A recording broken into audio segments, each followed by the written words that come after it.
नमस्कार मंडळी, मी आज तुमच्याबरोबर एका हेल्दी केकची रेसिपी शेअर करणार आहे, जी की मला आणि माझ्या मुलीला प्रचंड आवडते. यासाठी मी कढईमध्ये मीठ आणि त्याच्यावरती स्टँड ठेवून घेतलेला आहे आणि प्रीहीट होण्यासाठी कढई ठेवलेली आहे. दुसरीकडे मी एका गाळणीमध्ये 1 वाटी गव्हाचं पीठ, त्याच्यामध्ये 2 चमचे कोको पावडर, अर्धा चमचा बेकिंग सोडा, अर्धा चमचा बेकिंग पावडर आणि थोडंसं मीठ टाकलेलं आहे.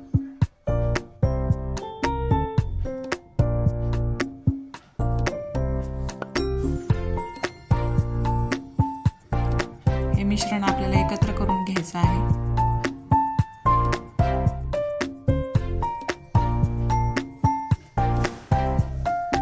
चवीला एकदम उत्कृष्ट असा हा केक होतो आणि शिवाय हेल्दी पण आहे.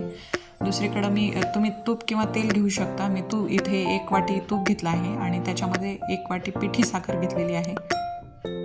जास्त गोड करायचं नाही आहे म्हणून मी 1 वाटीच पिठी साखर घेतली आहे. तुम्ही तुमच्या आवडीनुसार गोड कमी जास्त करू शकता. आणि व्हॅनिला एसेन्स घेतला आहे मी अर्धा चमचा. हे मिश्रण आपल्याला एकत्र करून घ्यायचं आहे. 2 मिनटं फेटायचं आहे. पिठाचं मिश्रण आणि तूप आणि पिठी साखर मिक्स केलेलं मिश्रण हे आपल्याला एकत्र करून घ्यायचं आहे. ती क्लिप इथे मिस झाली आहे माझ्याकडून.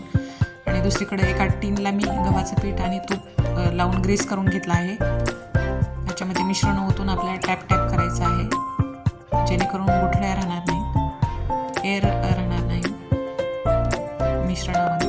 आणि तुम्हाला आवडत असतील तर तुम्ही ड्रायफ्रूट्सनी गार्निश करू शकता. नसेल आवडत, नाही टाकलं तरी काही हरकत नाही.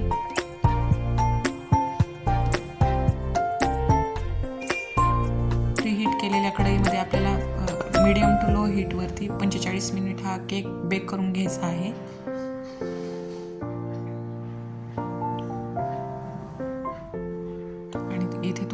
इथे आपण चाकूच्या साह्याने बघूयात केक बेक झाला आहे का. मी 45 मिनिटला बघितलं होतं. इथे बघू शकता तुम्ही, नाईफ क्लीन आली आहे, म्हणजे केक बेक झालेला आहे.